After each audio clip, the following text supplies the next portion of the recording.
On sait que c'est quelque chose de controversé ce qu'on dit, d'être sexuellement disponible pour son conjoint. Choqué. C'est un devoir pour moi. Mais c'est un devoir pour elle. C'est juste ce à quoi nous croyons et c'est écrit dans la Bible. Quand c'est moi qui suis fatigué, je suis plus enclin à refuser. Mais quand c'est elle qui est fatiguée, la porte reste ouverte. On a décidé de s'intéresser à ces tradwives. Elles sont anti-féministes, anti-avortement, elles ne travaillent pas.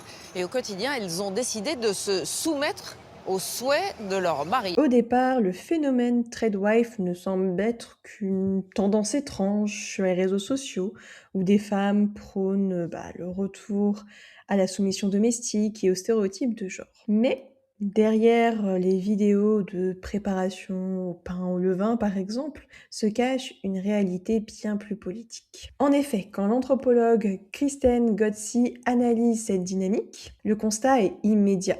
Ce n'est pas un choix isolé, mais une réponse au choc du capitalisme. Elle explique que les personnes comme Elon Musk voient dans ce retour au foyer une sorte de solution miracle face à l'IA qui va supprimer des millions d'emplois. En renvoyant les femmes à la maison, on réduit la main-d'œuvre tout en relançant la natalité qui est cruciale pour la nation. Le problème, c'est que sous couvert d'un modèle de vie douce, on réintroduit l'autorité du patriarche et on prépare les individus à l'obéissance pour des régimes autoritaires. Le contenu Tradwife est d'ailleurs une forme de pornographie de la richesse, mais d'un genre différent car il repose entièrement sur l'existence d'un mari qui gagne très bien sa vie. Cela fait miroiter une sécurité financière au prix d'une autonomie et d'une indépendance durement acquise. Pour Kristen Ghodsee, la solution n'est pas dans un passé idéalisé,